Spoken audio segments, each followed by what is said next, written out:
Good morning. It's Thursday morning, and here we are. We're going to read Ephesians 5, 8c through 14.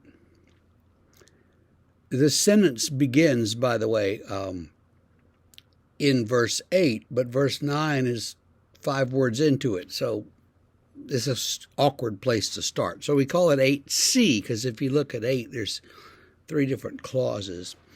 So anyway, walk as children of light, for the fruit of light is found in all that is good and right and true. And try to discern what is pleasing to the Lord. Take no part in the unfruitful works of darkness, but instead expose them.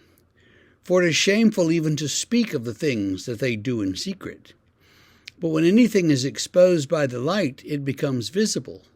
For anything that becomes visible is light. Therefore it says, Awake, O sleeper, and arise from the dead, and Christ will shine on you. So, I'm not sure that we're going to be able to follow Paul's thinking in physics. You know, he says whatever is visible is light. You know, some of the ancients had the idea that light kind of shone out of things. When you could see them, they were shining, and when you couldn't see them, they were dark. That's not how light works, so we know that. But that's what they thought, and that makes pretty good sense from an untutored and sort of everyday experience point of view. You just know that when it's daytime, you can see things. Did you ever walk around in the dark, though? That's an interesting experience. Sometimes you're feeling by your feet, maybe. I worked at a camp once, and we knew when we were off the path because all of a sudden we were walking on stuff that hurt your feet if you were barefoot. But if you were on the path, it was all pine straw and soft and lovely.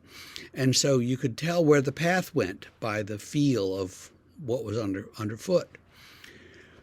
Or if you've ever visited a house that's unfamiliar in the dark and you turn the lights off, but you're up in the middle of the night and the light goes off and all of a sudden you don't know which way to go. I know a woman who went out to Montana to her granddaughter's wedding and was very excited and got up in the night and went to the bathroom, and coming back from the bathroom got confused about which way to go and turned the wrong way and fell down a flight of stairs. She did survive that and enjoyed the wedding, but she was pretty bruised up.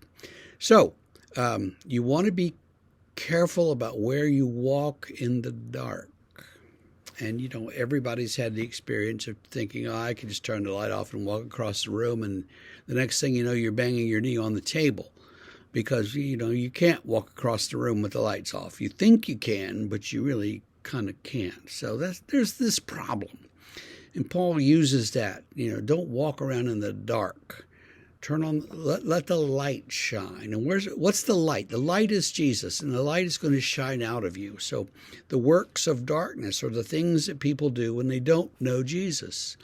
But we do know Jesus, and so we'll let the light shine out of us, his light, and then we'll be able to see and do the right things, and we'll also be able to avoid the works of darkness, the bad things that people do.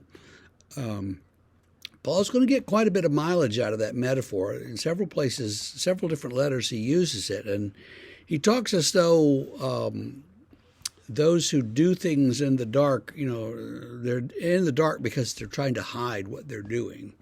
But in the light, everything is clear and beautiful and wonderful. And so that's where we should be, and that's what we should do. So take that to heart today, and I hope you have a great day, and we will see you tomorrow.